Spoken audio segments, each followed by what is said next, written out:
And we're live. Here it is. What is up, y'all? Welcome once again. It must be Friday because it's back.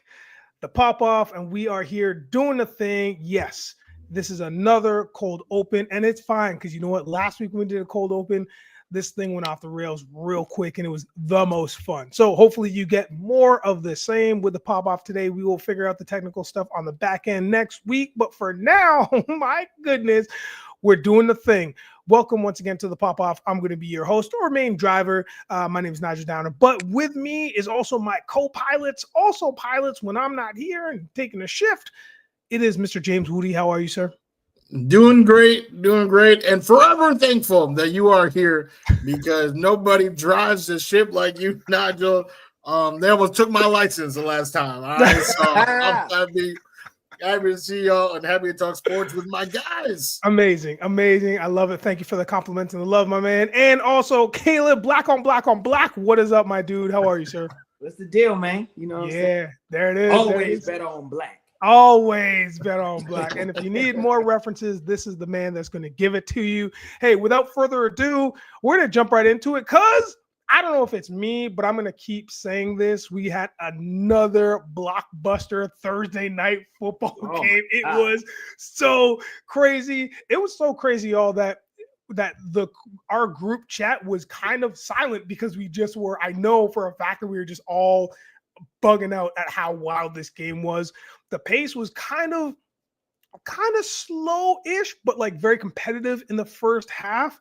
And then the second half was like, all right, let's get after it. And it was a game. And without further ado, I'm gonna do this real quick. Sometimes when people zig, Nigel zags. This is what I'm putting on today. That's what I'm putting on today. That's fire. Listen, it feels weird, but to Caleb's point, that's fire. Let's just jump into Nigel's cap corner very quickly. There's a little bit of a history between me and this Bengal right here. Let me show you real quick. Look at this. This is the alt, right? The kind of color rush Bengal that they have here. So it's the all-white version with the 50-year patch. Okay. I love it. And you got your NFL, which is also in orange. So don't mess it up. It's orange. It's black and orange, which is nice. And then you got the tone on tone. New era, you got the gray UV with the black guts. For me, I'm such a nerd. Oh, no, my camera just went out of focus because it lost its mind as well with this hat. For me, what I love about this is that it's a white Bengal tiger, and they're so kind of rare, and I've always been in love with that animal since I saw it not only at the Toronto Metro Zoo here in my city, but just in general. But also, Caleeb, you may appreciate this, but Wudi, you may appreciate this too. I'm going to go deep into the crates, y'all. You're going to learn a little bit about me. If you're familiar with this line, it is a Super 7 line. So Thundercats right here. And of course, this is one of my favorite characters from that line. This is Bengali, if you remember him. So when they introduced a bunch of other Thundercats, he was one of the others that survived the wreckage, and he's always been one of my favorites. So the Bengali, the love for the Bengali tiger, it runs deep. It's just the white tigra. Yeah, the white tigra. You got it. So it runs deep for me. So hence, when I saw this hat come out, I had to get it. This is the first time I'm wearing it. I've had this hat for like 2 years. This is the first time I'm wearing it. So I thought I'd break it out quick. Bust out. So now let's get into the game. Bengals lose this game 34-35 to the Ravens. That means they dropped to 4-6. Ravens are up now 7-3. This was a huge game, not only divisionally, but also it has some playoff implications only for the Bengals, to be honest with you. So right away, I'm going to jump in with this question, Caleb. I'm going to ask you first, should the Bengals have gone for 2 or kicked the field goal? That was the thing that lost them the game. If you watch, once again, it went right to the very last second, last drive. Caleb. Well, here's what I'm going to say. I hate these questions because it's like, oh, if they would have made it, then, it was the great decision. But because they missed, it's like, should they win? So then you saw what happened last week. Somebody goes, ties the game, and then somebody goes down and just wins it. It is a decision on who you are as a coach, as a team. Like, do you believe this is what you want to do and go for it? Because you know it's all or nothing, right? It is a life decision. That's what you got to do in life. It's the same thing there, right? Sometimes you make it, sometimes you don't. Is it the wrong decision? Well, it always is when you miss. Is it the right decision? It always is when you make it. You know what I mean? So it's like, it kind of feels like a disingenuous question. And I'm not calling you out for the question, Nigel. No. I'm saying I hear it a lot on all these pundits. And it's like, come on, man. Like, you know, and I'm going to tell you this. You know why they didn't get it? Because if we're going to go nitpicking, because the ref missed a face mask on Joe Burrow. The dude hit his mask with his hand and his thumb hooked in it, didn't call it. And there was a defensive holding. The tight end who went for the ball, my man had his arms around him like he was slow grinding on the dance floor, right? They didn't call it. So it's like, had they made those, might have been different. You know what I mean? Well, I think it could have been different because they would have gotten a penalty and at least would have got, I think, was it like a half a yard closer on those ones, like when you get those, or I just know they would have done it again. You know what I mean? So it's just like, it just feels a little disingenuous. But to answer the question, no, I do not think it was a bad decision. I think it was the right decision. You came back. There was a lot of pissing matches going on. You know what I mean? You know, Lamar doing his thing. Chase like, oh, that's how we doing it? Okay, well, let me walk down the end zone line and like everybody's taunting each other. So yeah, go for it. You know what I mean? Go for it. So I'm not mad at them for that. I think the Bengals are the best 4-6 team I've seen in a long time. I'm being honest. Like, I know it's funny because it's true. Yeah. You do not want to play them having to beat them to get into the playoffs. You know what I mean? It's like it's like one of those things. So I don't think it was a bad decision. I commend them for that. I thought Broadway Joe or Cool Joe Burrow did his thing. You know, it's just sometimes the ball goes that way. Sometimes the refs hold their flags, which is amazing. You know, I wish they would make a decision to either hold them or to throw them. You know what I mean? Because you don't know what you're gonna get every week. But I thought it was a great game, and they just came out on the short end of the stick this time. Yeah, I couldn't agree more. I think you nailed it right out the gate in terms of the coaching decision. And I think at this point in time, we know that the Bengals start slow. It's been a fact. That's kind of their MO for the last 3 seasons, I'd say, like 2 definitively for sure. So this is nothing short of what they usually do. But now it's like they got to turn it around, and this game would have been the game to take them even further. Wudi, your thoughts? Should they have gone for 2 or field goal? I thought this was the game of the year so far. It was electric. I also hate the question because Caleb, you know, he said it perfectly right. You know, if you lose, oh, I can't believe you did that. If you win, oh, genius. I'm all better safe than sorry, man. I would kick the field goal, right, and then try to you know, whatever you can, you know, just get that coin flip right, and win the game. But I mean, it went the way that it went. Solid play call, right? The 2 uncalled penalties. It was tough, and both offenses had momentum. They were electric that second half. So I understand. Oh, you know, we can't let this go to overtime. Let's end it right now. Like I you know, support the philosophy, but you know, I just, you know, better safe than sorry. It was like 40 seconds left. Right, you know, are they really gonna march down this tackle? Make a tackle. The tackling on that one play, Wallace, bruh. Yeah, just make a tackle, and that would never happen. You know, that wouldn't happen again. If they could make tackles, the Baltimore wouldn't have scored on 4 straight drives.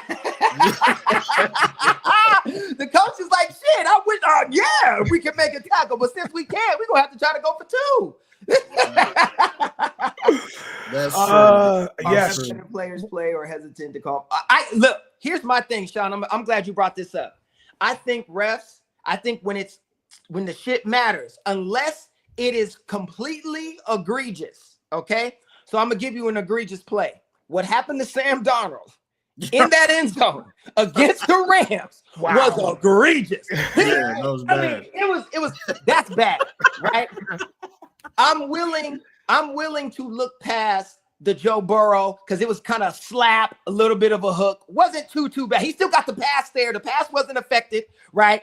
So it's like that kind of thing. When you can really change the outcome of a game on a play, on a call that's a little right, egregious, hell no.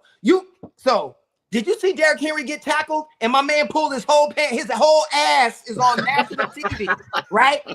That is egregious. That wasn't a penalty, but what I mean is it's like overt. So if you do an overt penalty, you holding a receiver's arm, you tackling him, you pulling his pants down, flag, right? You got to know better than that. But not if it's a little ticky-tacking, it's a little and he shouldn't have, but you got to let them play.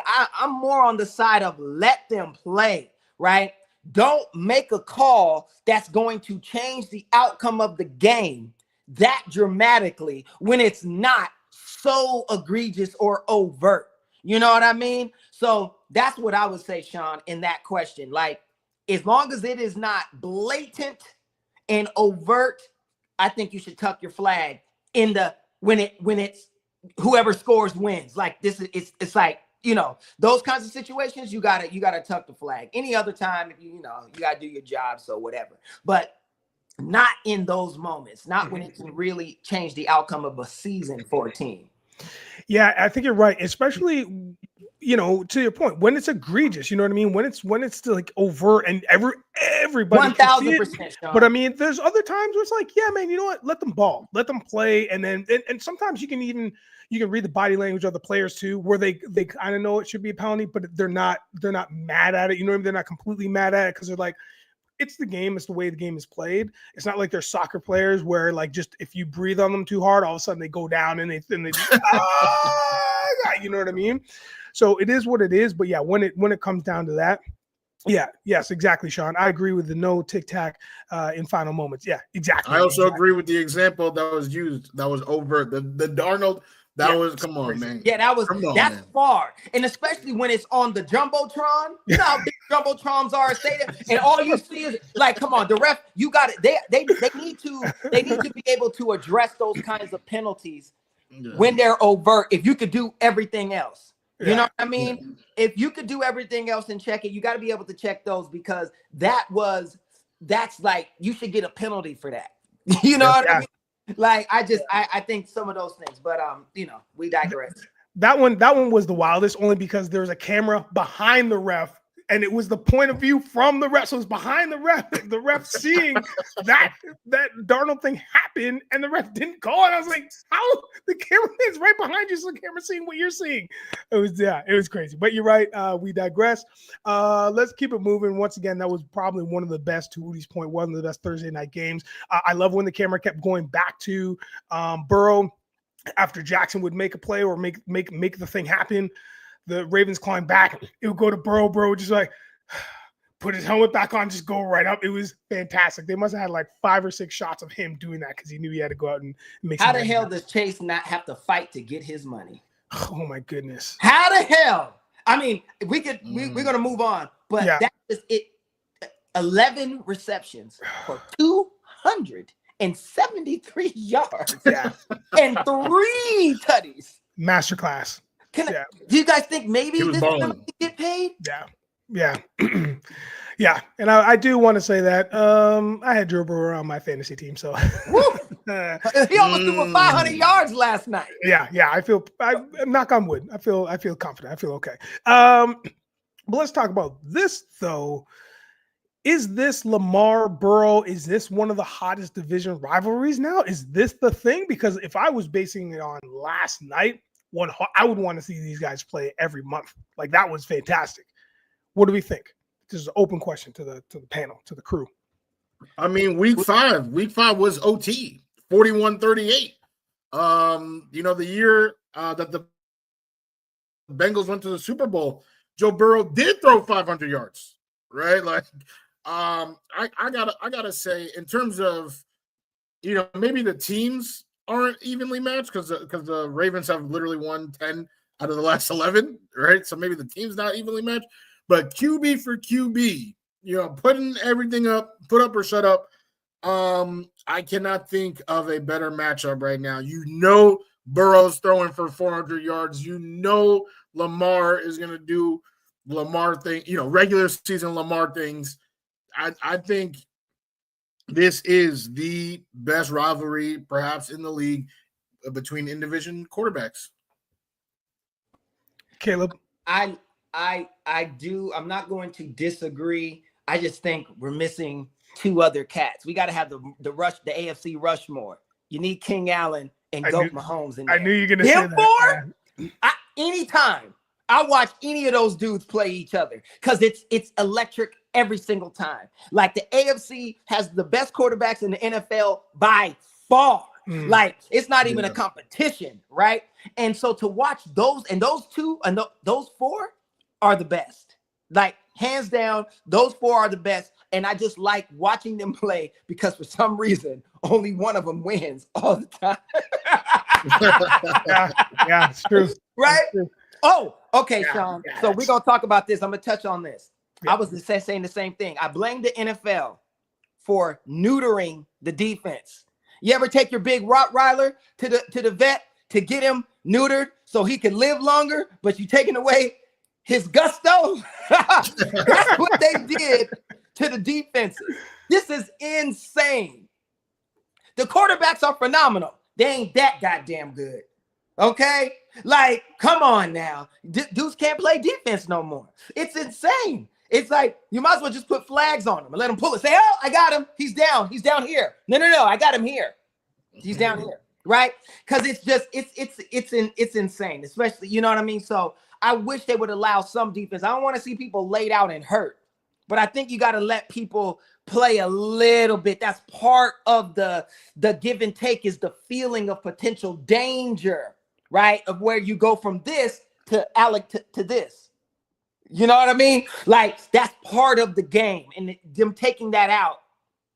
Shit, that's why the NBA, he's scoring 160 points a game, shooting 73s. And it's just like, you can't play defense. I don't know what happened. What does America have against defense? What has happened? It's in all the sports. America just wants to watch. Y'all just want to watch offense and just want to watch scoring. That's the thing. It's just want to watch scoring. We've gone through the grind of the San Antonio defense days. We've gone through the grind of like the New Jersey Devils days. Like, we don't talk hockey much on the pod, but we all know in the 90s, that's what it was about. You know what I mean? It's like, and now to your point, man, it's safety first. I get it, but there's definitely a neutering to take the words right out of your mouth. That's happening with the defense. Now, I will say this. I want to give a shout out to, and I wish I could remember the specific play. I believe it was on Sunday. I feel like it was in the Detroit game. But a receiver, a tight end notably, had a chance to catch the ball. And maybe it was last night. I can't remember. Anyways. And so he had to take a couple steps to go back towards the ball. So he comes back towards the ball, and the defender could for sure, yes, Detroit Pistons 80s, 90s Bulls, absolutely, Sean. And the defender was coming full on downhill. Now, this is one of those moments where the defender could have went right through this player, but this guy did this thing where he literally just led with the cleanest tackle I've ever seen from behind, where he didn't even injure the offensive player. The offensive player went down and got up, and he was more like, because he didn't hold on to the ball. We don't see it very often, but it's just like, I know you have to adhere to the rules. Back in the day, you would have clearly split that dude in half, right? But it happens rarely. But to your point, though, there's still an overall, changing in how you can tackle and how you can take an offender down, an offensive player down. Yeah. So, bro, I mean, Chris Olave going across the middle, right? He was stretchered off, right? Because he got the huge hit. Bro, if you watch that play, count the amount of flags. They pretty much did a chalk outline of his body with flags. Like, it was a flag outline. There was like 7 flags. Or there even 7 refs. Like, there was double number of flags. Like, it was crazy. That's funny. And like, they don't, but in the 90s, like that, that's just, my bad. So yeah, definitely neutering of the defense. It's disgusting. Hard hits get flagged now, though, Wudi. Like, I saw a dude who had a clean hit all shoulder, and he's like, "What are you?" Right? And they even replayed it, and Troy Aikman's like, "Yo, it's clean." Like, what are we talking about? But because it hurt, You got a flag. You know what I mean? And like that's all I'm saying. And I think that's part of the game. That the danger it's all part of it. You know what I mean? It's like it's what it used to be. Sean's point about the 80s and 90s Bills. Michael Jordan had to make a decision. Am I gonna go to the rim because Bill Laimbeer ain't playing? Right? So it makes you come up with shit. With the right, with the left. Like you gotta do things because it's not gonna just be cheeks. Like, just come get it. You know what I mean? John Morant is just flying over dudes because he ain't got no fear. That's true. I mean? He literally has no fear because he takes guns to the club. Fear of nothing. So it like he you know what I mean? So and I love this. I love watching him play. He's the most athletic dude since Vince Carter. It's insane. But geez, you know what I mean? It's one step in the paint, cheeks. Boom. You know what I mean? Like people just open up. It's like the Red Sea. Just parts. Just parts.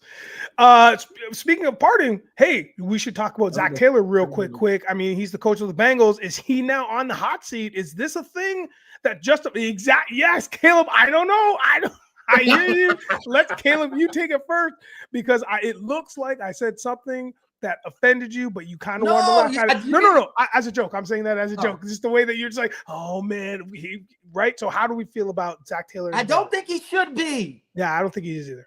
There's games that they lost that had somebody thrown a flag, the outcome might have been different. There's at least 2 wins. So they're 4-6. Is that their record? 4-6? The 4-6, yes. Okay, they easily could be 6-4. Yeah. Easily. Yeah. And probably 7-3, if you want to be honest, if you look at a couple of the games, right? It's Zach is doing a great job. I don't think he should be fired. They ran into some things like Mike McCarthy should be fired, not Zach Taylor. Right. Nick Sirianni should be fired. Right.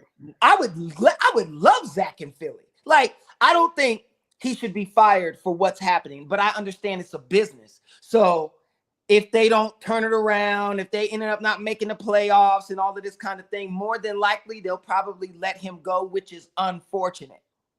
But I personally don't think he should be on the hot seat. I think he's doing a great job coaching. I would have made that same decision to go for 2 last night just based off of the momentum. When you got my receiver moonwalking down the sideline to like, fuck y'all, I'm sorry, but you know what I mean? F y'all and all that.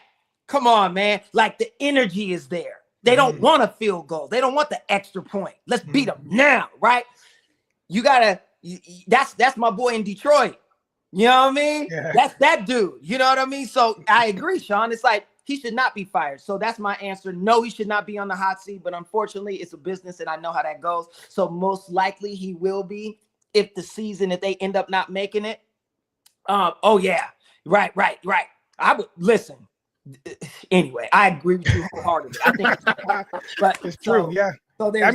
I mean, the crazy part is too, looking at their stats. 5 of the 6 games that they've lost under 5 points, 5 points or less. See, that's what I'm saying. And it's like sometimes it's just the way that the coins flipped. It's just the way that it happens. It's not your bad coaching. It's just and they lost to KC by 1 point. That's right. You know what I mean? And they also they lost to who was it here? To Washington by 5. You know what I mean? Like there's all these games that are so tight that you just never know. And then here we go. They lost by 1 last night. So Wudi, what do you think? Well, I'm agree with that. Jerry Jones, he's pretty stubborn. But I don't think it's just this year though. The Bengals didn't make it last year. To the playoffs, the Joe Burrow era. It's a very interesting era, right? Because they like shocked the world, went to the Super Bowl, right? It seemed like they had the Chiefs number, right? They would always beat the Chiefs, but recently, they haven't had a deep playoff run since. They have not, and Joe Burrow's health obviously is a factor, right? He was injured last season. But I don't know. Something needs to change because I'm not afraid of that team long term. It's like how we always joke about Lamar, regular season legend, MVP. Give him a third MVP. But is anybody thinking that the Ravens gonna, anybody mortgaging their future Ravens Super Bowl? No, we're not doing that. Yeah. The Bengals, something needs to change. I'm not saying it's Zach Taylor, but he should be the person who knows what it is. I don't know what it is. The defense hasn't been great. The offensive line, they keep trying to rebuild that line to protect Joe, and he's still getting beat up. So there is something wrong. There is something wrong. Joe Burrow's fantastic. Jamar Chase is electric. T. Higgins, all those weapons, they got pieces. But the defense has been bad the entire time that Joe Burrow's been there. The offensive line has gotten him beat up the entire time, and they don't have deep playoff runs. They had the one time where they shocked the world and haven't done anything since. So I don't know what the change is, but something needs to change. I agree. I get it. There it is. I just like Zach, so I'm biased. Yeah, me too. I'm not above it. I'm gonna say the same thing. All right, listen. So we just really went in deep on Thursday's game. Last night's game was absolutely fantastic. There's going to be a couple other bangers that are coming this Sunday. We'll make sure to get into our picks when we get to our picks, so hang tight. Once again, you're listening to or watching the Pop Off. Here we are, the Pop Off podcast on Uptown Sports TV and the network. If you're watching on YouTube or Twitch, aka X, or any other social media, please don't forget to like, subscribe, share, and jump into the comments. Sean is just destroying everybody. Sean, thank you so much for jumping in and adding to our conversation, because we love to engage with everybody who wants to talk sports and anything else that happens to come up. See, we even got into 90s basketball because, what? Sean knows what he's talking about. All right.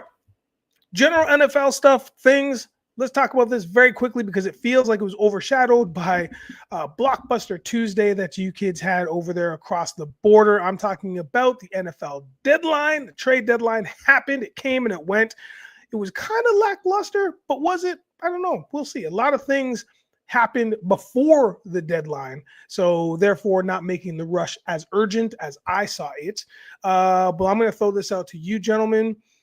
Do we think that the trade deadline, will end up moving the needle? Who will move the needle the most in the trade deadline that happened? I'll tell you something right now. Yeah. You shouldn't think that was lackluster because your team won. I know, yeah. The trade deadline. That's true. You know about lackluster. You just got reinforcements that literally have me thinking, what are the Steelers about to make a deep playoff run? You guys are balling right now, and you tried for so long, every month, any single person that was a wide receiver that may or may not be with their team, Steelers were giving a call. Ayuk, how you doing? Devontae, everybody, every single receiver, trying again. Now you got Mike Will. All right, Jets fans can say what they want. I would love to hear, if Gene was here, I would love to hear how Gene feels. But the Jets fans, they don't know what they're talking about. All right, Mike Will, he's not on the same page.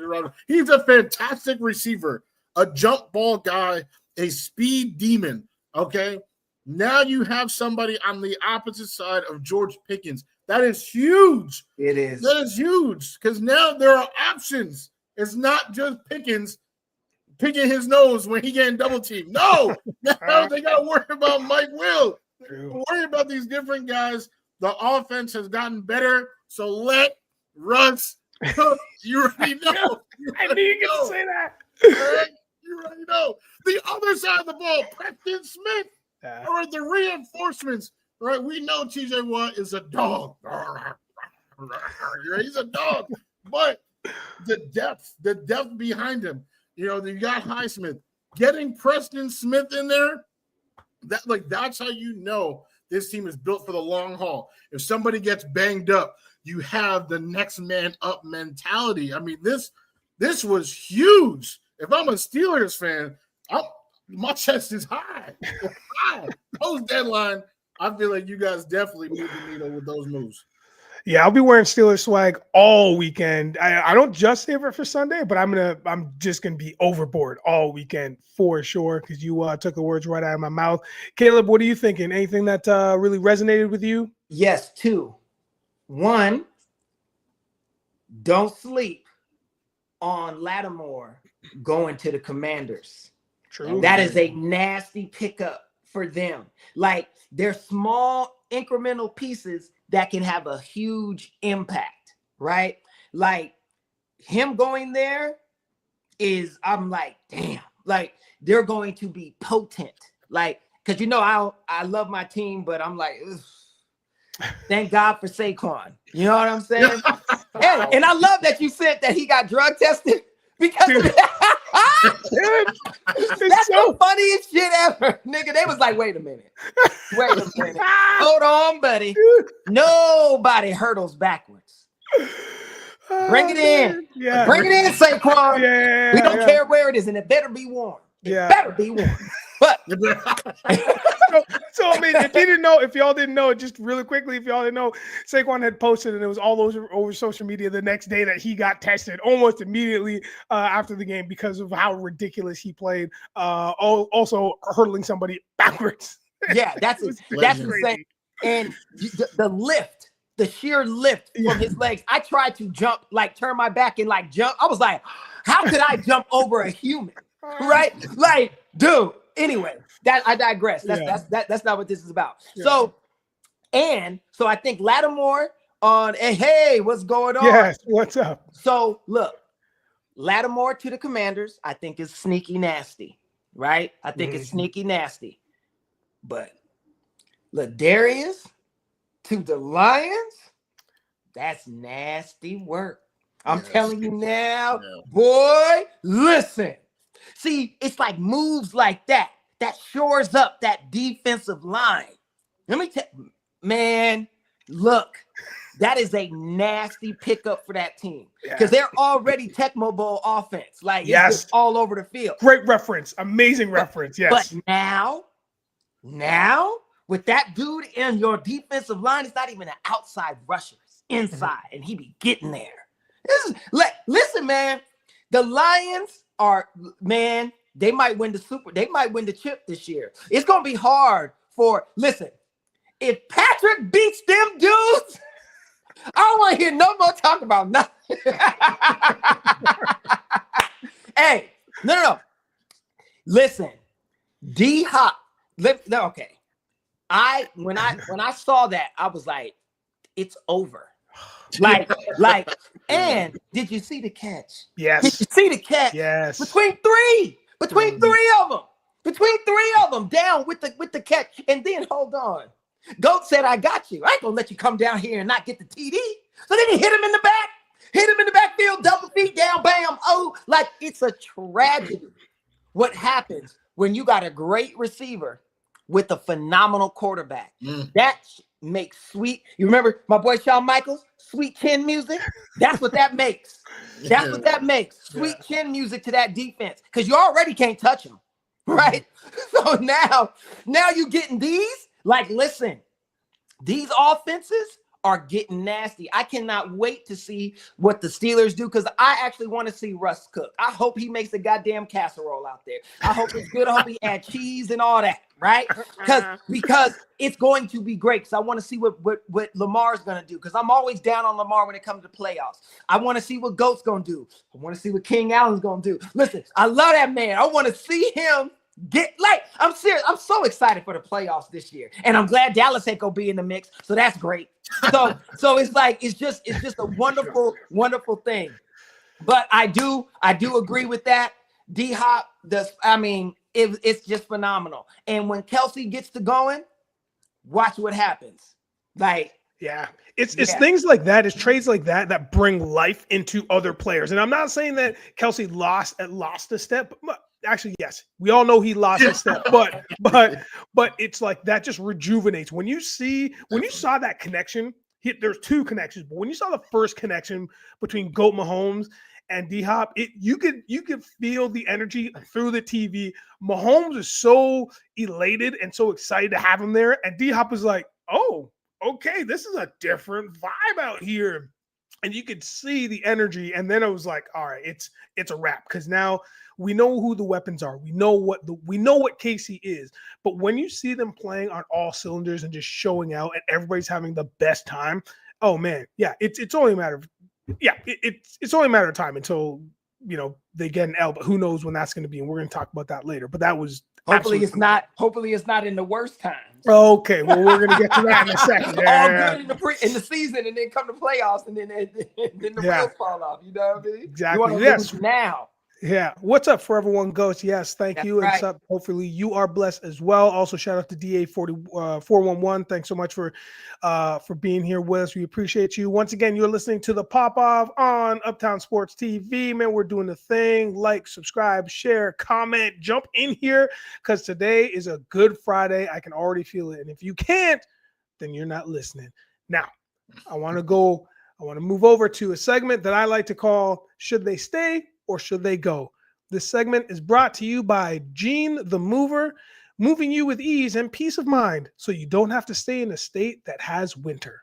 Now, Gene isn't here with us, but you know what? He couldn't make it, but he's going to be back with us next week. So shout out to Gene, loving his new life in Florida and hanging out and doing the damn thing. Now, the segment, Should They Stay or Should They Go? We touched on it briefly. Now we can dig in a little bit more. Caleb, I'll start with you. Okay. I'm talking about the Dallas Cowboys, your fave and mine and Wudi's. How about them Cowboys?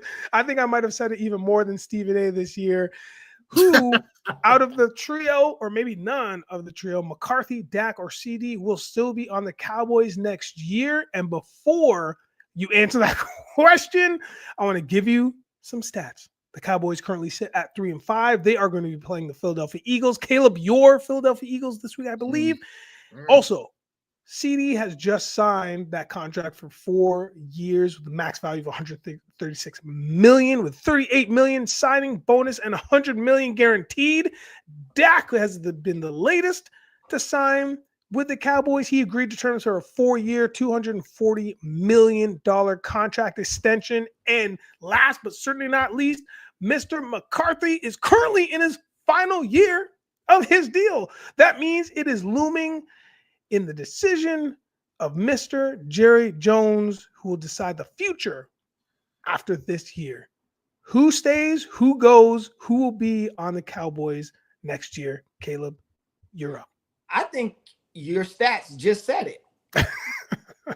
I owe all this money to these two young brothers, and I got an old white dude as my coach in the last year. He's out of here. What are we talking about? It's not even a decision. Of course he's out. Yeah. It's going to be McCarthy. Dak can't go nowhere. They owe him too much. You know how much dead money they would have on their book if they were to get rid of him? Same thing with CD. And you're not, because he's absolutely top 5 receiver in the NFL. I don't care what nobody say. I don't care if he got that blue star. That dude is ridiculously good. Mm-hmm. And so Jerry, absolutely not. Of course it's Mike McCarthy. It's not even a question about who's gonna go. You know what I mean? And I tell you, that Dak Prescott, I need him to be my mentor. If I could just fail up like that man, my life would be beautiful. I ain't never seen somebody make so much damn money in my life. Even like a Super Bowl. Who needs that? NFC Championship. Y'all some squares. Y'all working hard for that money. Listen, I just go to the playoffs one game, and I'm the rich quarterback. So he's like, y'all hustling backwards. No, I mean, yeah, McCarthy. I would have to say McCarthy's out. What I think they should do and what I think they will do are two different things. Unfortunately, I think they probably will keep them both. If I'm part of the Cowboys, I'm getting rid of Dak. I get it. They just can't.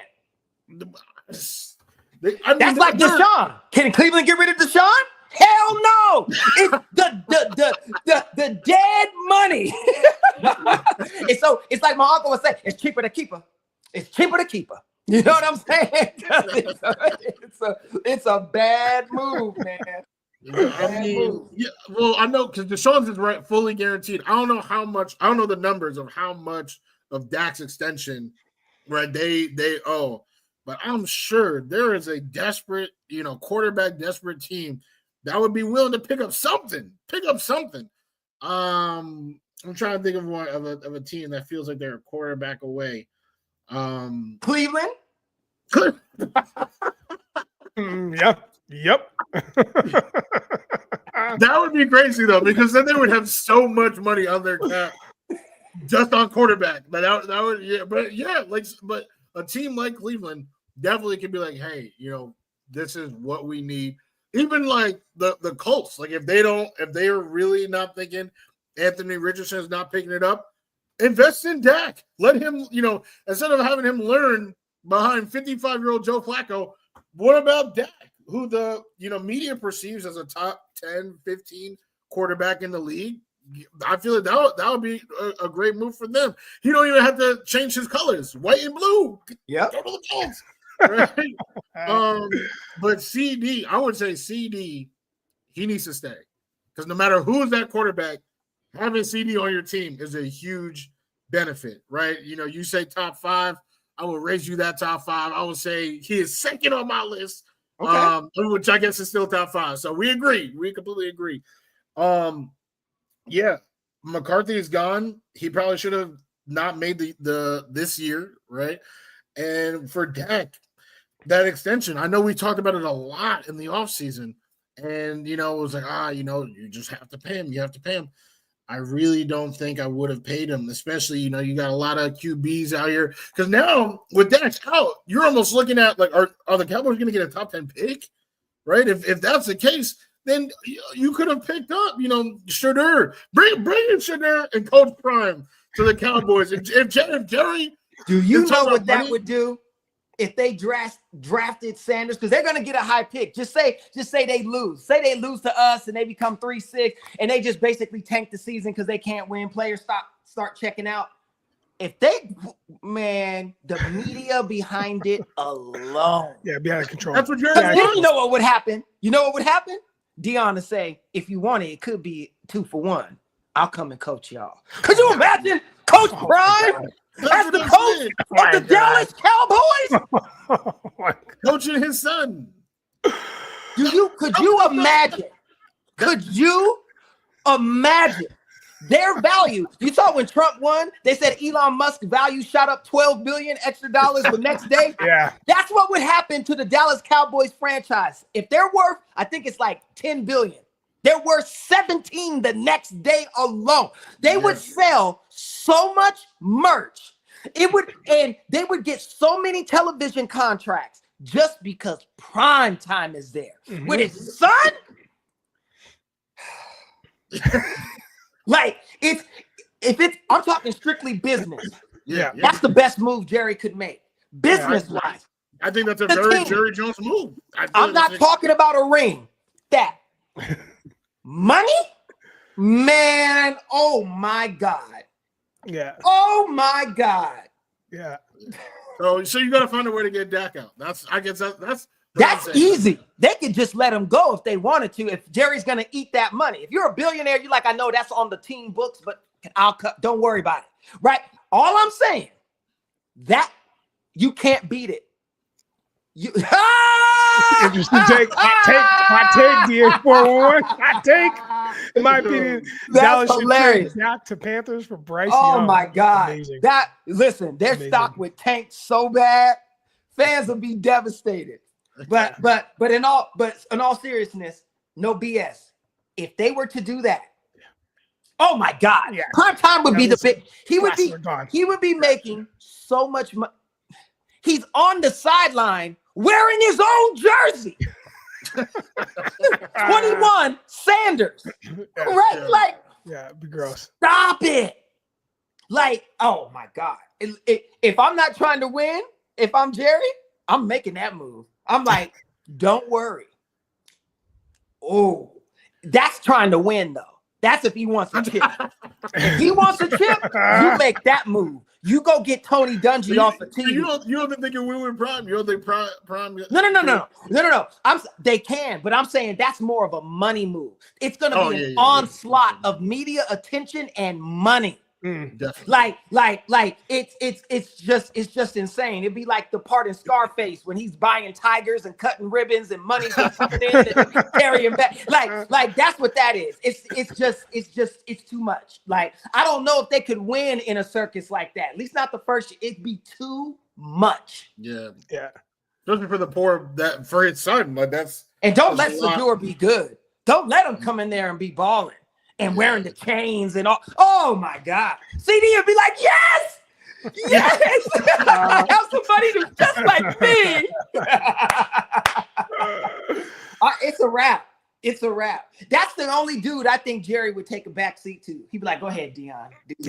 Do your thing. Do your thing. Because he's a showman. Jerry likes that. The reason why he don't let his coaches talk, because he's like, they don't know how to sell. Yeah. This is a business, man. Yeah. Right? I'm serious. So anyway, I digress. I know we went on a tangent, but all good. It's all good. It's all good. Hey, all of that stuff makes complete sense to me. I get the business sense, especially when you say that. And yeah, for sure, glasses would sell. The branding would be out of control for sure. I love the hot takes on the comment side. So thank you very much. But also, what about this hot take? When are the Chiefs going to get an L? When are they going to collect an L? I'm going to tell you this. These are the big schedule. games. What's their schedule? Yeah, these are the big games they got coming up. All right, in order. They have Denver, Denver, at Buffalo, at Carolina, Las Vegas, the Chargers, at Cleveland, Houston, at Pittsburgh, at Denver. And I just want to say this. They lost all 3 preseason games. And now they're coming out hot. So once again, very quickly, Denver, Buffalo, Carolina, Vegas, Chargers, Cleveland, Houston, Pittsburgh, Denver. Well, just like what we talked about with Lamar and Burrow, who are the 2 QBs that Caleb put into that conversation was Mahomes and Josh Allen. So that's the obvious choice. If they beat the Bills, might be. They might run the table. Run the table. I don't know. Go 17-0. But they have Houston still. And you got Houston. Listen. See, these are the games, like it be the games you think you're going to win that you end up losing. Baltimore they thought there was no way in hell they would lose to the Cleveland Browns. Oh, yeah. They did. Right? Right. I mean, no. Look, Sean, I'm honestly, I got to say, because that was exactly what I was saying, at Buffalo. Yeah. Oh, they could absolutely lose that game. Yeah. Without a doubt. Yeah, exactly. That's what I'm saying. At Buffalo. And you got to remember, Josh Allen always loses to this dude. He's extra motivated. Patrick's not. Patrick's not motivated to win. He's like, I don't care about winning now. Right? Like, I'm trying to win in the next 3 months. Yeah. Right. Exactly. So it's not about running the table. That make you too tired. You know what I mean? Like, so I would absolutely predict that. And you know who else they could lose to? Denver. Don't think they can. Denver's got a good defense. I'm telling you, you got to play one of those in Mile High. Don't think you can't lose to the Broncos. And then don't forget them Steelers either. They're high powered now. Christmas Day game, that's 1:00. Me and my bestie, we're going to be watching that one. You best know. We're hanging out together on Christmas Day. It's going to be the best. Yeah. So so that's what I was. This is my dark horse team. Those individual games, right? Harbaugh, great coach. I would say this is my dark horse if they get past Denver and Buffalo. But I don't know. I mean, any game is winnable. I guess any game is technically losable. But without question, Sean. Like it's just crazy. It's crazy. What they've been doing. Mahomes not even having a fantastic season, right? He has like 9 touchdowns, 8 interceptions. Like it hasn't been spectacular, but just what the team's been able to rally around. I think this is the best defense. We literally said this last year, but I think it's true again this year that this is the best defense he's had, right? So that it helps make things a little bit easier. And then now you got Hopkins. We don't even know, like the offense right now is not the best we're going to see this year. Their offense in January, February is going to be even better after all the chemistry with Hopkins. Even with just them, learning each other in these early stages, DeAndre already had 2 touchdowns, already balling. So it's crazy. I think the Chiefs definitely about to have a tremendous season. He said this makes my blood boil out here. He said disrespecting the great Russell Wilson. Man, look, I'm gonna say this though to the Chiefs defense, but about a former player. Remember last year? Mr. Snead was like, I'm the best corner in the game. I need all this money. Chiefs was like, get up out of here. Have you heard about him at all this season? Right. And no disrespect to him. He is good. But it shows you, like, sometimes the group that you in is with that. But like you on a team that's garbage. So no matter how good you are, don't matter. Don't matter. You're not getting like, you know what I'm saying? So that's an interesting thing. Same thing with, it's like both of them went to Tennessee. Pollard and Dallas went to Tennessee. Like all that trash. I thought on paper they looked like they was gonna do something. Yeah, I mean, I really think in my opinion, I really think I'm going to side with Sean here. And we all, I think, are thinking this exact same thing. This whole regular season is a warm-up. You want to make sure you get into the playoffs and guarantee yourself whatever it is. So if you want to try and get that bye, obviously you got to win those games that count. Great. But if not, if you want to get into the playoffs, you got to make sure you win out. But at the end of the day, right now, it's not even so much history. Right now, it's about being a champion for the third time in a row, showing the NFL, showing those fans that they are the best and have been the best for 3 seasons consecutively. So I think right now it's like, cool, they're going to have a couple losses, and guess what? It's going to be just fine, because running the table, in my opinion, isn't a thing anymore. That's the Dolphins did it. Nobody cares about that. The Patriots came close and they ended up losing the Super Bowl. It doesn't matter anymore. Right now, it's who's going to win the championship with all these teams that now have these blockbuster players that have left the teams that we knew them for. Now D-Hop has a Kansas City Chiefs jersey. That's so wild to me to think of a character like that, to think of a player like that who's in the KC red and yellow, right? So who knows who that loss could be. That loss could be to Vegas. Well, it won't be to Vegas because that's a rivalry game, so it won't be to Vegas. But like it could be to Houston or whatever. But we'll see how that goes. There's a lot of banter in the chat. Thank you so much for all that. This is the pop off, and we're going nuts today. This is great. So we've just talked about the Chiefs, if or when they're going to lose and to whom. But now we got to get into it. We're just on the run out of our NFL chatter. We got to talk about the picks of the week. And the picks of the week are brought to you by the Pop Off Podcast. The Pop Off. We put the pop in popular opinion, except for anything Sam Darnold related. That's just Gene. Okay, so let's jump into it. Now, I have a couple picks. I'll start off. And we'll just talk about the games very briefly and the ones that you are looking forward to that we want to see. For me, obviously, out the gate, that Pittsburgh-Washington game, because now we got to see how that's going to go with a newly acquired receiver, defensive edge. Now I want to see how we rank, how we do. It's very weird for me to say we when I'm wearing a Bengals hat, but it is what it is. Pittsburgh's going into Washington. That's an early afternoon game. Another game I'm interested in is San Fran at Tampa Bay, because the Bucks just they're rolling. Are they losing? Yes, but they're still fighting the good fight. So I want to see how San Fran does against the Bucks when they're at home. That's another 1 p.m. game. Late afternoon, I want to see the the Jets against Arizona. I'm kind of into that game. I kind of want to see what happens with the Jets when they go into Arizona. That's a 425. And last but not least, for my picks, Detroit at Houston. That is the Sunday nighter. That is going to be a whole bunch of fun. Wudi, let's go to you. And then Caleeb, what games are you guys looking forward to? Well, there is no reason to mention a game that you didn't already mention. Well, other than the Eagles and Cowboys. I'll let Caleeb talk about that. But you hit a nail on the head. I feel like for the rest of the season, we're going to be talking about the Commanders, because they're just a super exciting team. Yeah.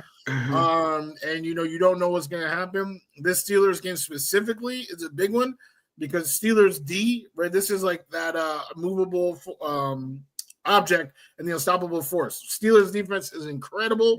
Commanders offense, incredible. Like, which one is going to get that win? The Commanders defense hasn't really been too great, but now they just added, a dog, top 10 corner, and Marshawn Lattimore. The Steelers offense, people have their varying opinions on Russ and what's been happening with the offense, but Najee's been doing better, and Mike Williams, right? Now we have Mike Williams. So there's a lot of, on that matchup, there's a lot of new pieces. How quickly will they gel together? And then on the other side of the Steelers defense and Commanders offense, you know, those are established units. Which one of those, you know, we're talking about, you know, one of the best defenses in the league versus one of the best offenses in the league. That's going to be fireworks. The only other one that I'll mention, which is another one that you mentioned already, Nigel, that Bucks and Niners, CMC, run CMC. The boy is back, all right, from Germany, Istanbul, wherever he was, getting those stem cells for his Achilles. Now he is back to cyborg, which means that Purdy, he's gonna be looking pretty good, right? You know, So, how much can Baker do to keep up? And honestly, this year, Baker has been balling. Yeah. There's no other way you can say it. The man's been balling. Came into this week as the league leader in touchdowns. I know, right? Lost his receivers. Lost Evans and Dalvin in one game. And he throwing to Cade Otton. He's throwing touchdowns. They making up players. And Baker Mayfield is throwing touchdowns for them. So that should be a really fun game to watch. You know what? I agree. You know me, I love Baker. So, you know what I mean? Like, I can't be mad. I don't expect them to win because I think San Francisco back with CMC in there and stuff. I think there's going to be energy, but we're going to see because Baker energizes that team. And plus they know how everybody's looking at them because they lost receivers. So it just makes people want to step up and to perform. So there's that. So it won't be an easy game. Of course, I'm interested in the Dallas and the Eagles game. And here's why. If we lose to Dallas, I want Sirianni gone. Like Jeff Lurie needs to push because we definitely could lose to Dallas. People think just because Dak's not there. Cooper Rush took the team on a 5-game winning streak when he was in there. Right? Yeah. He still got CD. He still got them now. I know they don't have a running game anymore, so that should be different. But we're gonna act like my team's defense is just like, oh my God. And their stats are crazy. Eagles are like top 4 and against the run and all that. I want to hear that shit. When I got the eye test.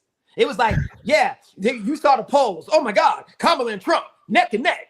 I saw the election night. The whole country was red. There was 2 blue dots on the 2 sides. Yeah, opposite sides of the country. I don't want to hear all that. You know what I'm saying? I got the eye test. I'm looking at the thing, and it tells me that the Eagles are vulnerable, right? And if Dallas is just, we gonna get these two, right? Be hungry. You know who's back? Mike is gonna play, right? Like, you just don't. Yeah, he's supposed to be back this game. Now it's supposed to be. He could be like, I ain't playing. Who knows? But as of now, he's supposed to play. All I'm saying is that's the kind of stuff that just So if we were to lose, that should be Sirianni. So this game is for Sirianni's job for the season. That's how I look at it. You know what I mean? If he loses this, it's over for him. I think it should be. You know what I mean? So there's that. I'm interested in I definitely want to see the Lions in Houston. I think that's going to be great because Lions are going to be at full strength, meaning they're in a dome again. That's how they're used to playing. It's going to be a lot. I want to see if Mr. Stroud can get it together. He lost Diggs for the season. So that definitely hurts the offense, but I like Tank and them. Is Tank injured? Tank is good. Nico Collins is hurt. Oh, it's Nico. Yeah, with the hamstring. It's Nico. So that's going to be interesting. I want to see Steelers and Commanders, right? Because even though the Commanders, I want to see the Steelers see what Russ can do with that. Like I said, I want to make a casserole. But the Commanders, for me, I know they're an interdivisional rival, but I really like Jaden Daniels, right? Like, I like what they're doing. I want to see what he does against this defense. We know they're vulnerable because we saw Dak go in there and beat him in Pittsburgh, right? So let's see what Jaden can do with that. So I'm interested in that. And then what's the other game that I was you know what? Jets and Cardinals for this reason. I love Kyler Murray, and I really think Marvin Harrison Jr. is something special. Yeah. So I want to see what they're able to do because Sauce is going to take Marvin. and I want to see what that can be. You know what I mean? Like with them going, the Jets. Okay. On paper, they are ridiculous. Yeah. But I just don't understand what it is. And I understand coaching, but when you got a quarterback that's been in the league 18 years, and I'm exaggerating, I don't think it's been that long, but it's definitely more than 10. I think it has. Okay. Yeah. Meaning he doesn't need he doesn't need an offensive coordinator. He could call all the plays. He should be able to read the field, know what defense they're in, and make the adjustments and go. Mm-hmm. So I'm blaming some of the offensive woes on Aaron, because when you got a dude doing the jump man out there, it's not because you don't have weapons. Okay, I saw a dude sky with his legs parted with one hand and grab right, like you got dogs out there. You know what I mean? It's so I gotta see. Aaron has to take control of this. You know what I mean? You got an interim coach, meaning the owner, Wudi. It's what's his name? Wudi Johnson. Yeah, Wudi. He don't care. You can tell the coach, "Shut up! I'm calling this." He's going like, "Please do it," right?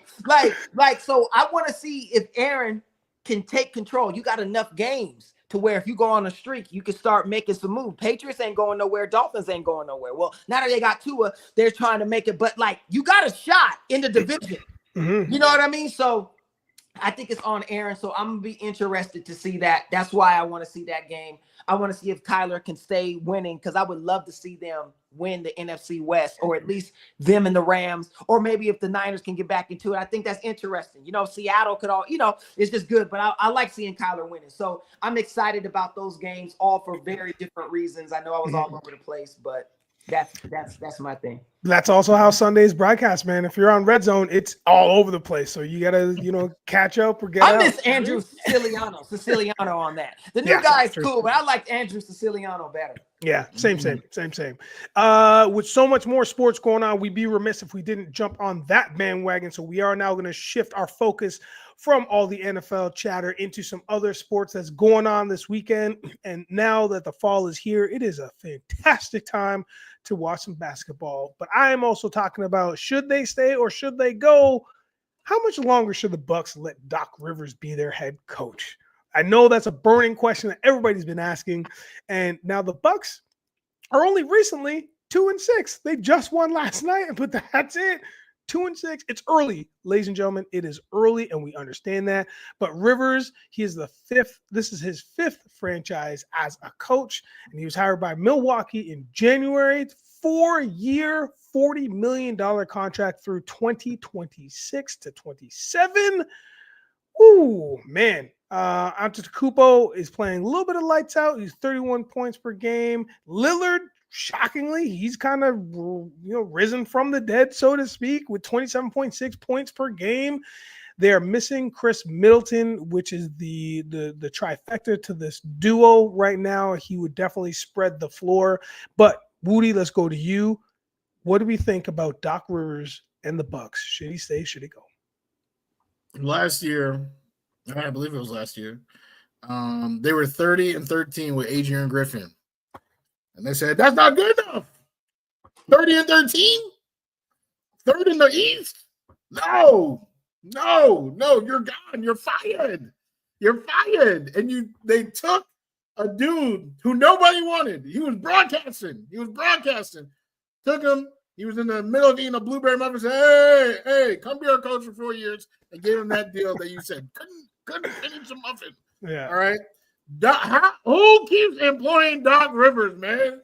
How many teams does he need to go and ruin before we realize that he is a problem, man? He is a problem. Why do we keep blaming Chris Paul? We blame Joel Embiid. Doc is a problem, man. 30-13. They are not sniffing that record. I promise you, they are not sniffing that record. Let's come back after 43 games and see what the Bucks record is. They are not sniffing it. I promise you. So they should fire him. They should. I don't even know why they hired him. Yeah, we'll see what happens. I mean, obviously they're a very, very talented team, one of the most talented rosters in the entire NBA, and sometimes that can help hide bad coaching. But so far, it doesn't seem like that is the case. And last season, right, they struggled with Doc, and then it clicked right at the end of the season, and they made the playoff run, and then everybody got hurt. This time around, they're starting to slow again. What happened to the click? What's going on? What's going on? Doc, I have no faith in him. They need to fire him ASAP. Yikes. You're not wrong. I don't think you're wrong. I remember listening to the Bill Simmons podcast, and this was after Doc had some time off now. He's like, I'm retired. I'm good. Simmons loves Doc. Doc comes on the pod. They're fun. They're jovial. They're having a great time. Doc is now going to have his own segment on in the Ringer. He's gonna have his own podcast. He's saying Simmons has a bunch of plans for him.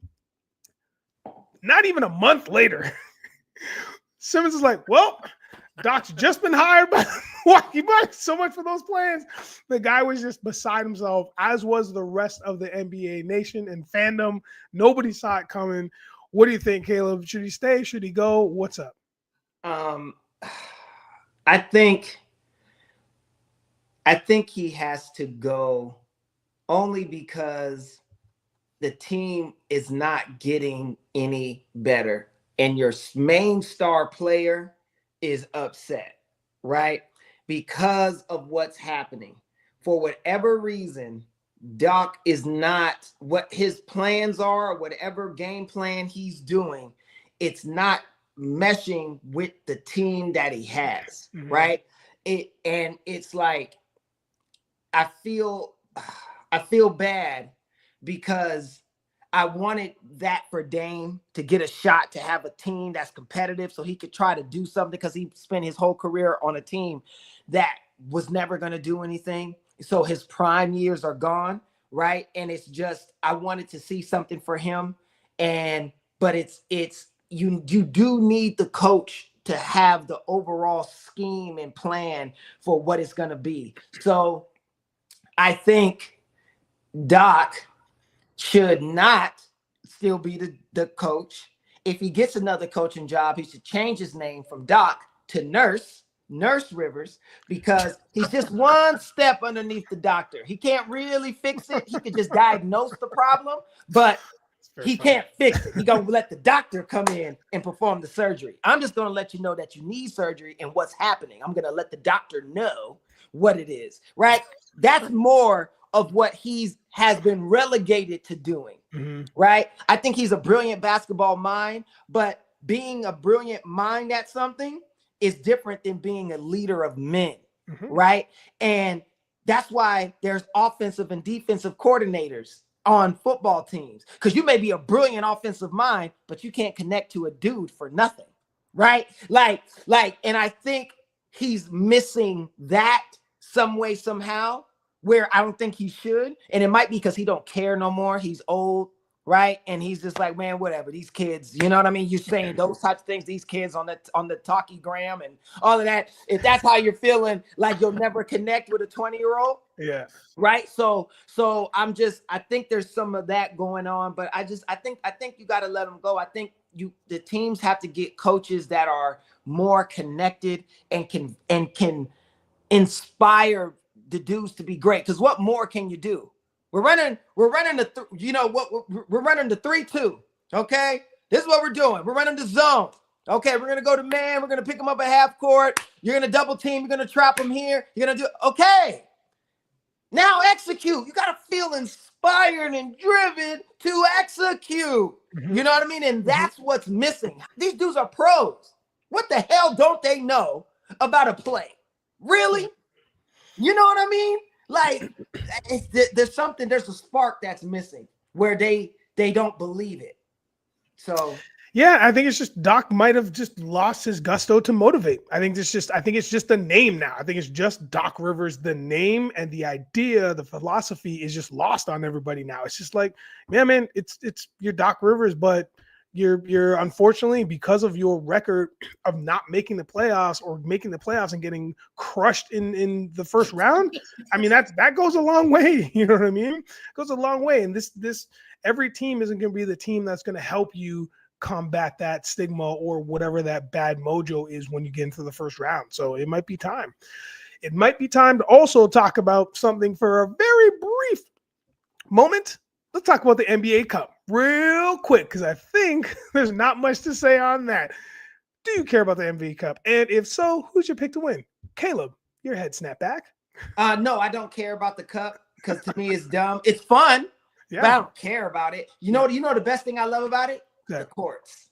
Yeah, the courts are wild. I love the pretty courts and how they change the colors and all that. That's my favorite part. All the rest of it, we won at the NBA. Shut up. That don't mean nothing. You know what I mean? Banner. They hung a banner. I mean, well, the Lakers, they're all about showmanship. But the Lakers haven't even said anything about it since. No, because it's not important. Nobody cares. That's what I mean. You know what I mean? It's like they're just all pageantry. Like LeBron has really hurt that franchise. He's really made it Hollywood for real. Well, where it's not, because it's like everything is fake and phony and for trying to make narratives be something that they're not. It's just ridiculous. It's another reason why Trump is number 45 and 47, because people don't want to see the truth. They want to ignore the truth and look at other things. It's like, no, stop being so woke and start looking at who's broke. That's the problem. Right. You know what I'm saying? And that's what's happening with the Lakers. They it's like, stop all that. So again, I don't care about the cup. I think it's whack. The courts are my favorite thing. And it'll be fun. I like watching. I love tournaments, right? So I love watching that stuff, but I don't care about it. It doesn't change anything, you know. Ditto. We can move on. Yeah, great. Moving on. Great. Well, listen. Let's talk about this very quickly as well. The Warriors. The Golden State Warriors, they're now 7-1. Again, early days, but they're looking very, very good. What are we thinking about them? Wudi, let's start with you. How are we feeling about the 7-1 Golden State Warriors? I was shocked, like literally floored. I was just, or I guess I wasn't literally floored, but I was shocked. I was scrolling on Instagram, and I seen a picture of Buddy Hield, right, on the Golden State Warriors, and the post was that he now beat somebody to be like the 16th of all time in NBA three-pointers made. And I was looking at my phone. I stared at my phone for 15 minutes. It was like, Buddy Hield? How long has he been in the league? Wait, Buddy, he's been making three. And I looked at the names below, like legends. You know, right? Like all the people look at the names above. And I still don't know. 15 minutes lost, wasted, because I have no more answers now than when I started. All right? But apparently, Buddy Hield has made a lot of threes, and now he is in Golden State. Klay Thompson, I think you guys both know this. I have nothing but love and respect for Klay Thompson. He was my favorite player in the league for 10 years. He still pretty much is like one of my faves, right? You know, you don't stop being my favorite. Yeah. It's just that, you know, Father Time comes in, and then, you know, Ja Morant's, you know, come into the league, and Anthony Edwards come into the league. But Klay Thompson, I was mad that they left. I thought he was going to be a lifer. You know, how dare they lowball him on a deal? Then it turns out he took less money to go somewhere else. So I'm like, all right, no harm, no foul. But that's emotion. That's that is. But they replaced him, right? They replaced him with Buddy Hield. And I'm like, oh, that's cool. Somebody that can shoot. I did not realize the clip at which this dude Buddy Hield is shooting. I'm in the history of the league. What? And they're balling. So are they for real? They literally might be. They might have a new Splash brother. I remember seeing Buddy Hield in Oklahoma in college. He was a baller. He could do more than just shoot. But I think the league has kind of relegated him to, you know, all right, man, just, you know, shoot threes. And honestly, that's, you know, they needed it from Klay, right? When they didn't have Klay, Jordan Poole came in They just need guys who can keep that floor open and wide. And their offense is a lot of motion, right? It's a lot of crisp passing. Having knockdown shooters is huge for that team. If Buddy Hield is that guy, apparently, I just found out, then yes, the Golden State Warriors are for real. Caleb. No, I agree. I think they definitely are. They got a legendary coach, right? Who's been coached by a legend coach, played with the greatest player to ever play the game, like all of that. And it's just so Kerr is the right place with a head, with the star player being Steph Curry, right?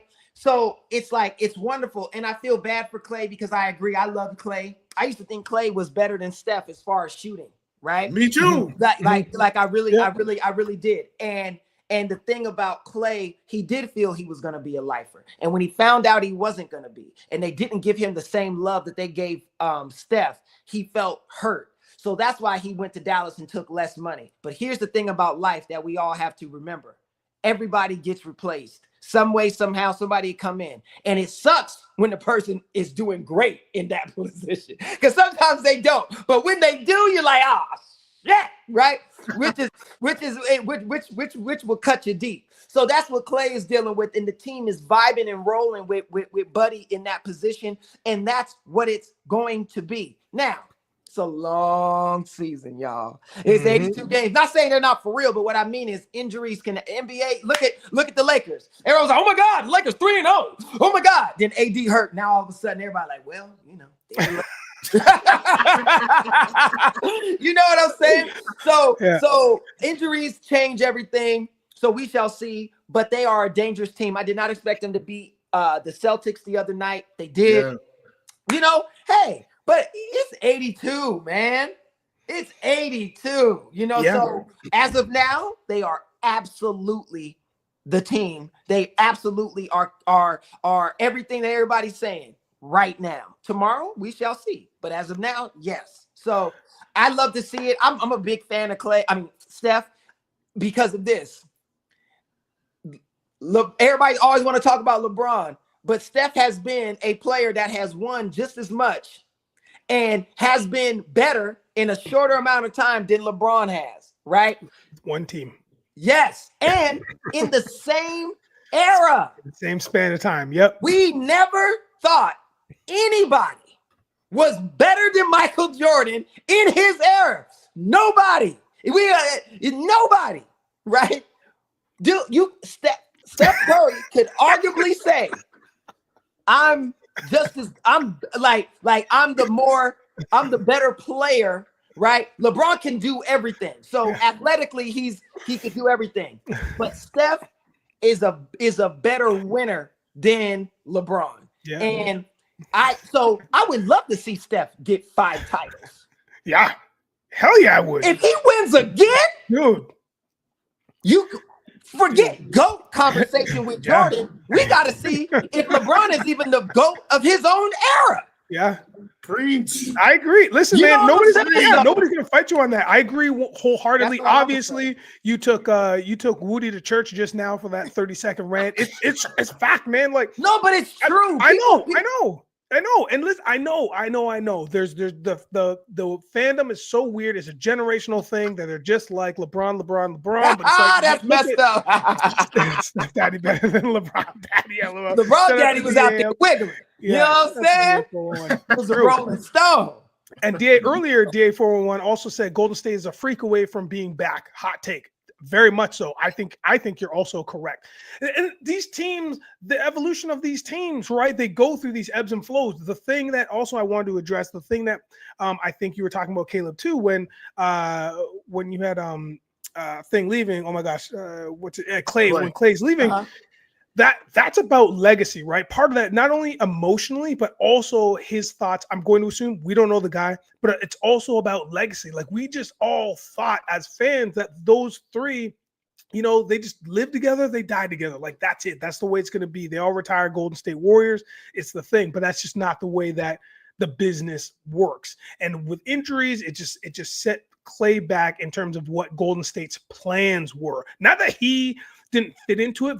They're like, listen, you're a step slower, so we need to make a move here and see if we can get some stuff. Now it happens, whatever, but I think that's more so not even more so, sorry, but that's part of the challenge here when you're in the NBA. The legacy is there, and I think they all got it. And I think that Clay's he's bouncing back. Good for him, man. I want to see it. But it sucks because he sacrificed his body for that team. The Absolutely. reason why he can't jump like he used to is because he tore his damn Achilles and ACL and like all of this stuff for that team. Yeah. And let me tell you, had he not got injured in that championship, they would have won that title. Yeah. You had 30 points that night. Right now. I'm telling you right now. So I understand the emotion behind it. Now you in Dallas, he's going to play, but that ain't where his heart is. When he retires, he's going to retire a warrior.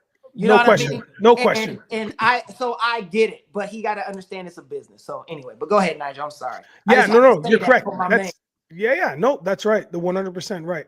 Okay, look, I want to give you a couple other surprises out there. We're not going to touch on them, but I want to give you a couple other surprises because basically I'm going off of what who said it? I think it was Sean who mentioned the Knicks in the comments there. Oh, yes, just the 411. Yeah, 411. Yeah, did y'all talk about the Knicks being a bit disappointing? Oh, no, we didn't. Now we didn't, and we don't have time for it, but I'm just going to give you guys a couple records of teams that were like, oh, they're that right now. So obviously the Cleveland Cavaliers, who is number 1 right now at 9-0. And when you watch them play, if you get a chance to watch them play, they're a dangerous team. They're fun, they're energetic, and it's been in the works for a couple seasons. And I said I'm not a Donovan Mitchell believer, but he's starting to stare at my face right. So I'm gonna have to stop denying it because it's I never expected that from nobody any did. Team in Cleveland. Nobody did. So so Cleveland Cavaliers at 9-0, Celtics 7-2. It's a long season. We get it. The New York Knicks 3-4. Miami Heat 3-4. We got Orlando Magic 3-6. We have other teams like the Phoenix Suns, Oklahoma Thunder. Phoenix is balling. I think Phoenix would be as good as they are right now. Yeah, and Golden State Warriors. KD hit every buzzer. Anytime the game is close, is Durant.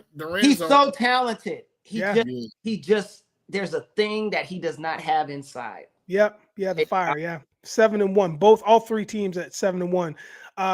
Sacramento Kings 5-3. The Memphis Grizzlies 5-4. Lakers at 500 with 4-4. The Clippers at 4-4. San Antonio Spurs not any better than they were last year at 4-5. And the lowly Utah Jazz at 1-7. Not that they were predicted to go much further than where they're currently at. And the New Orleans Pelicans, they're just above them with 2 more wins at 3-6. So right now there's a lot of discrepancy and dichotomy with a bunch of different teams in the NBA. But again, we keep emphasizing early days. Now, one more topic to go before we get out of here. This has been a fantastic show. Thank you everybody for jumping in with the comments, like, subscribe, share. This has been the Pop Off on Uptown Sports TV. Now it is time for that segment that you guys all love. It is Fight Night with everyone else but Nigel. That is the segment, and it is brought to you by Pinkett's Dictionary Set. Pinkett's Dictionary Set, where the only words you'll ever need to know are egregious and tragedy. All right, here we go. We are talking about Jake Paul versus Mike Tyson. Let's get our quick predictions in there. Quick. This fight is actually going to happen. So what do we think? Wudi, let's go with you first. Jake Paul versus Mike Tyson. Yeah, this I don't watch a lot of Jake Paul fights. I watched them in the beginning, right? Because but now they're all kind of cyclical or formulaic. Formulaic is actually a better word. And this still is a formula, either fighting a very old man or somebody who doesn't box for a living, right? One of the two. And this is a very old man. But Tyson, he's broken a lot of formulas in his day, a lot of jaws, a lot of noses. So I will be watching. I was actually supposed to watch. I told you guys it was supposed to be my family reunion, right? And now instead of watching that fight, I had to watch them roast me for my hairline receding and all that type of stuff. So anyway, here we go. Jake Paul, Mike Tyson. I'm gonna go. I think Paul is gonna do it. But it would be so refreshing. Just Oh no, he froze. Oh, I thought he was pausing for effect. Me too. Oh, that's amazing. Oh, Wudi, you're cutting in and out, my guy. Just when you're trying, so we don't know who your prediction Am I back now? Am I back now? Yeah, you're back. Yeah. Oh, okay. My bad. Jake Paul. It would be nice to see Mike. I guess I froze again. No, you're good. You're back. Nope. Now you're gone. Damn. I'm back. Oh my God, I'm so sorry. Wi-Fi is not letting me choose Jake Paul. So should I choose Tyson? Maybe I should choose Tyson. But I was saying that Jake Paul, because he knows once he loses once, he can't do this no more. He can't do this. Yeah. So I feel like he has a plan where he's not going to get knocked out, but we would love to see it. Wow, good call. I like that. That's an interesting theory. Okay, great. Caleb. This is a disgrace, and I hate it. I just do. Like, for Jake Paul to even be doing this, right? It's a disgrace to people that really go in there and fight because they love it and they need it for their lives, to bastardize it in this way, right? Because Mike Tyson has no business being in there, and you have no business even raising your fist to that man, right? They're going to fight. Jake Paul, of course, is going to win, right? Mike Tyson can't beat him. He's too old. This is a young kid who trains all the time. And it's so bad that it's gotten to pageantry like this, right? So I don't like it because I love fight sports so much, right? So I don't want to see that. But I think Jake Paul, of course, is going to win. He's not going to hurt Mike because he knows not to. The world would demolish him if he did, because everybody knows it's not fair. Right. And here's the deal with Tyson and Roy Jones. They're both 80. I don't mind two old men fighting, right? But not a young dude, and you're doing it for money. You're doing it to cash out. Like, that's, oh God. But anyway, I digress. I don't like it. Jake Paul's gonna win, without doubt. Mike Tyson cannot be. Mike Tyson got 30 seconds. And then and we're done. Okay. So no, that's true. That's true. But he's not, this isn't regulated. This isn't sanctioned. You know what I mean? Like when George Foreman fought Michael Moore, that was a sanctioned match. You know what I'm saying? It's different. It's different. So, but it's pageantry. I hope Mike gets a big check, which I know that's the only reason why he's doing it. I love watching the videos, Mike hitting the bag. Ooh, yeah. This ain't 1987.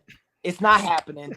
It's Paul's gonna win. I just don't like it because of that whole thing. Because I love fights. You know what I mean? I'm a big fight fan. So I just feel it's disrespectful to the world of fighting to do that. So yeah. It is 100%. And keeping in line with my outfit today, which is so contrary to the actual team that I follow and support, I think it's going to be Tyson. I think he's going to win. Go ahead. I hope so. I would love to see it. But I do love think to see a prime Tyson. I hope he uses steroids. I hope he's roided up and goes in there for one night. But I'm going to put an asterisk on that. But I think if he does win, I think it's everything that you guys are saying in terms of the pageantry of it. Like, I think it's going to be a thing where it's like, oh, Jake Paul couldn't be a classic boxer. You know what I mean? Like, they'll put that kind of sheen on it where it's, you know, it's a thing where he's just too elite, and it won't ruin Jake Paul's reputation at all because it's still Mike Tyson. You know what I'm saying? So I think there's going to be some kind of showboating to it. We'll see. That fight is November 15th, and it's only on Netflix. Netflix also cashing on the times. Oh yeah, 1000%. But that's their job. Exactly. This boxing Netflix version, of Love and Boxing. Exactly. Well done. Hey, shout out to all the people in the comments in the chat. So DA411, appreciate you. Sean Browning, appreciate you. Who else was there? I think we had a couple more people in there. Forever Ghost, thanks for tuning in one time.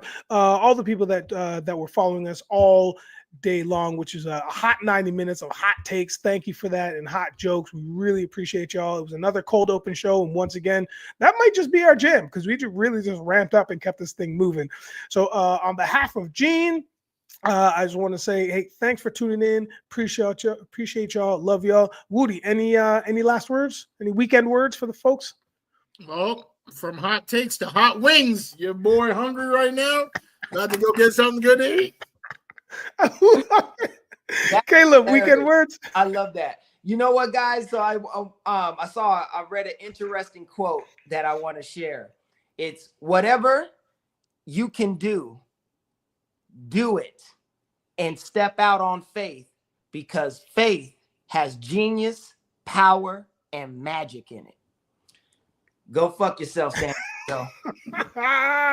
Doesn't get any better than that. Because guess what? I'm gonna buy a hat today. Have a great weekend, y'all. See you next week. Appreciate you. Peace.